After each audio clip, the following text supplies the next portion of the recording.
ఈ మేరకు వైసీపీ ప్రముఖ నాయకులు మాచవరం గ్రామ సర్పంచ్ అప్పికట్ల లక్ష్మి, కోడూరు మాజీ పీఎస్ఎస్ అధ్యక్షుడు పోతబోయిన కరుణకుమార్, ఉల్లిపాలెం నాయకులు సిద్ధినేని వెంకట భారతరావు వారి అనుచరులతో కలిసి జనసేన తీర్థం పుచ్చుకున్నారు. ఈ సందర్భంగా మచిలీపట్నం ఎంపీ అభ్యర్థి మల్లమనేని బాలశౌరి, అవనిగడ్డ నియోజకవర్గ జనసేన ఎమ్మెల్యే అభ్యర్థి మండలి బుద్ధప్రసాద్ సమక్షంలో వారు జనసేన పార్టీ కండువాలను కప్పుకున్నారు. రైతులకంతా కూడా అది ఎంతో సహకారం అందించింది. అందరికీ తెలుసు, మొన్ననే నేను 70 లక్షల రూపాయలతోటి ఒక కమ్యూనిటీ హాల్ కేంద్ర ప్రభుత్వం నిధులు తీసుకొచ్చి శంకుస్థాపన చేశాను ఎస్సీ కాలనీస్. మరి ఏదో ఆపారని చెప్తున్నాను, అది ఆపడానికి వెళ్ళలేదు. తప్పకుండా నేను రాగానే, మీ ఇద్దరం రాగానే నిలబడి దాన్ని కంప్లీట్ చేపిస్తామనేటువంటి విషయాన్ని కూడా ఈ సందర్భంగా మీకు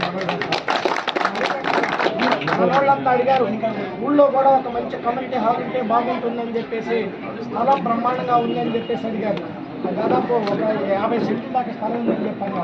నేను బుద్ధప్రసాద్ గారు నేను చెప్తా ఉన్నాం, మనం అధికారం రాగానే కేంద్ర ప్రభుత్వం నుంచి సిఎస్ఆర్ ఫండ్స్ తీసుకొచ్చి మీకు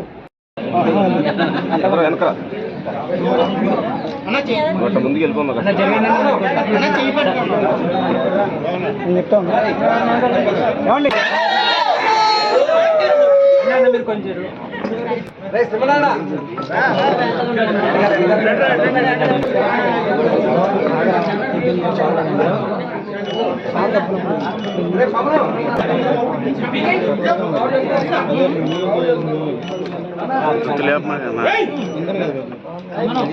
ఓకే సార్.